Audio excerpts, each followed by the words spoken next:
नमस्कार दोस्तों, जैसा कि आपको दिख रहा है आज का हमारा टॉपिक रहने वाला है वर्कमैन कंपनसेशन रिजर्व। अच्छा, ये होता क्या है? तो रिजर्व मेड फॉर वर्कर्स, ठीक है, reserve made for worker.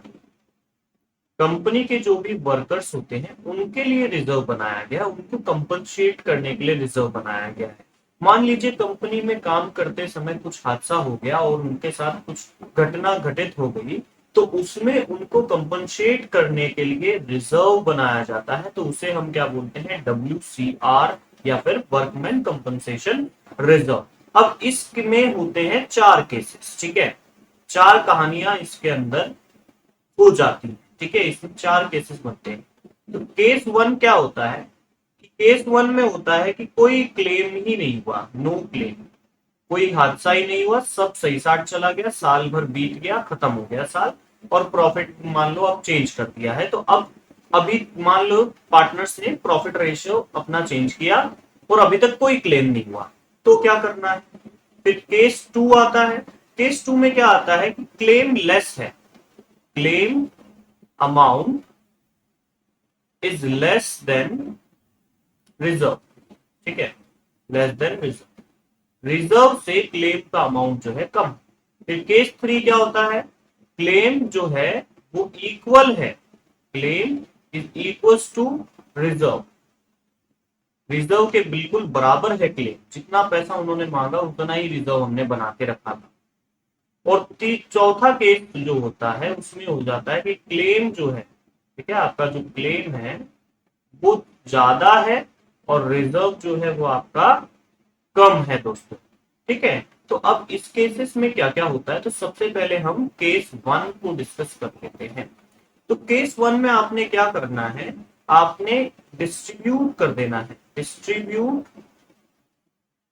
It to old partners, to old partners in old ratio. दोस्तों, ओल्ड पार्टनर को ओल्ड रेशियो में ही डिस्ट्रीब्यूट कर दो, क्योंकि क्लेम वगैरह तो कुछ हुआ नहीं। तो अगर लेट से ABC जो है तीन पार्टनर है, ठीक है, 1:1:1 में प्रॉफिट शेयर कर रहे हैं। इनका रिजर्व जो था WCR वो था 60,000 का। तो इनको कितना, ए को कितना मिल जाएगा? 20,000, बी को कितना मिल जाएगा? 20,000, ठीक है, सी को कितना मिल जाएगा? 20,000। न्यू रेशो की परवाह आपको नहीं करनी है केस वन में, ठीक है। तो इनको पैसा मिलेगा तो इनका पार्टनर कैपिटल क्या होगा? क्रेडिट साइड पे जाएगा, पार्टनर्स कैपिटल अकाउंट क्रेडिटेड, ठीक है।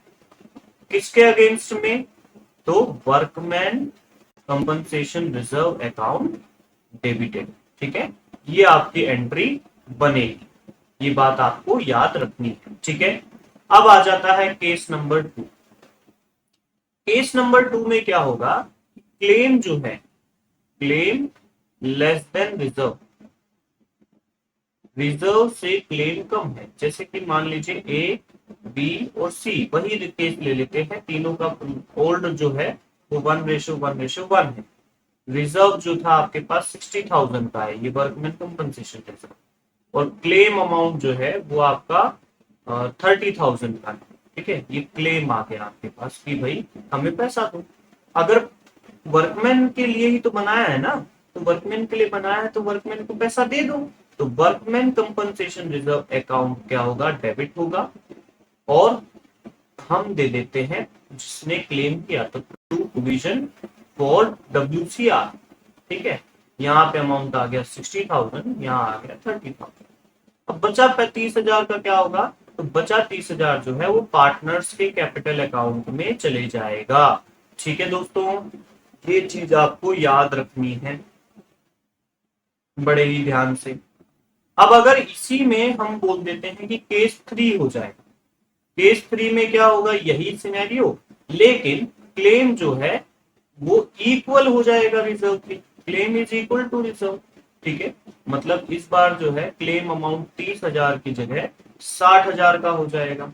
तो अगर 60,000 का क्लेम अमाउंट है तो आपके पास रिजर्व भी बना हुआ है ना, तो दे दो ना भाई साहब, दिक्कत क्या आ रही है? आप दे दीजिए। तो यहाँ 60,000 आप दे दोगे तो पार्टनर्स के कैपिटल अकाउंट में कुछ जाएगा क्या? नहीं जाएगा। तो ये देखिए केस थ्री यहीं पे यही बन गया, इजी है ना। केस 2 में क्या करना था, प्रोविजन जो क्लेम था अमाउंट वो दे दो, साथ में जो बचा हुआ अमाउंट है पार्टनर्स के कैपिटल अकाउंट में। केस 3 में क्या करना है, जितना क्लेम है उतना ही पैसा है तो दे दो भैया, काम खत्म। अब केस 4 आता है थोड़ा सा उल्टा, मतलब इस बार क्लेम जो है वो ज्यादा है और रिजर्व जो है वो क्या है, कम है। तो अब इस बार क्या होगा कि workman compensation reserve account debit करना पड़ेगा। जैसे देखो रिजर्व कितना था आपके पास 60,000 और क्लेम आ गया 90,000, 90 के का। अब क्या करें, तो वर्कमैन कंपनसेशन रिजर्व तो दे दिया, किसको दे रहे हो आप, टू प्रोविजन, प्रोविजन के नाम से दे रहे हो, ठीक है, टू प्रोविजन फॉर WCR। अब बेचारों का इतना फैटल केस था कि आपको तो देना पड़ेगा 90,000, तो ये 30,000 का जो डेबिट में कमी है किसकी तरफ से पूरी होगी, पार्टनर्स की जेब से पूरी होगी। और पार्टनर्स की जेब से पैसा जा रहा है ना, तो इसीलिए तो ये क्या हो रहा है, डेबिट हो रहा है पार्टनर्स कैपिटल अकाउंट। ठीक है, क्लियर है आपको दोस्तों केस 4 की जनरल एंट्री। इस बार पार्टनर जो है वो पैसा भरेगा, ठीक है, जितना भी कम रहेगा उतना पैसा कौन भरेगा, पार्टनर भरेगा। ठीक है, अब ये पार्टनर भर रहा है तो इसे पार्टनर्स कैपिटल अकाउंट डाल के भी आप खत्म कर सकते थे, लेकिन जनरली क्या होता है कि इसको आप डालोगे रीवैल्यूएशन के नाम से। ठीक है, रीवैल्यूएशन डेबिट का, और इस रीवैल्यूएशन का डबल इफेक्ट तो शो करना पड़ेगा ना, तो कौन पे कर रहा है एक्चुअल में, पार्टनर्स पे कर रहे हैं, तो partners capital account debited to revaluation. ठीक है, तो ये डेबिट क्रेडिट हो गया रिवैल्यूएशन और आपका इफेक्ट नील आ गया। ठीक है, बात समझ में आ रही है। तो इसमें दो एंट्री बनेगी केस 4 में, ठीक है, आपने ध्यान रखना है। तो टोटल थे हमारे पास 4 केसेस, इसमें सीधे सीधे डिस्ट्रीब्यूट कर देना है। ठीक है, इसमें क्या होगा, जो एडिशनल बचेगा वो डिस्ट्रीब्यूट कर लेना है, एडिशनल डिस्ट्रीब्यूट। ठीक है, और केस 3 में क्या होगा, पे ओनली, क्लेम के बराबर रिजर्व है तो सिर्फ पे कर दो, काम खत्म। केस 4 में क्या होगा, partners will pay, partners will pay, और इसमें कितनी एंट्री बनेगी, 2 जर्नल एंट्री। ठीक है, ध्यान रखना है आपको। ठीक है दोस्तों, तो ये वर्कमैन कंपनसेशन रिजर्व से रिलेटेड सारी ट्रीटमेंट एडजस्टमेंट्स हो गई। तो बने रहिए चैनल पे, जल्द हम आएंगे आपको इन्वेस्टमेंट फ्लक्चुएशन रिजर्व्स का वीडियो लेकर के।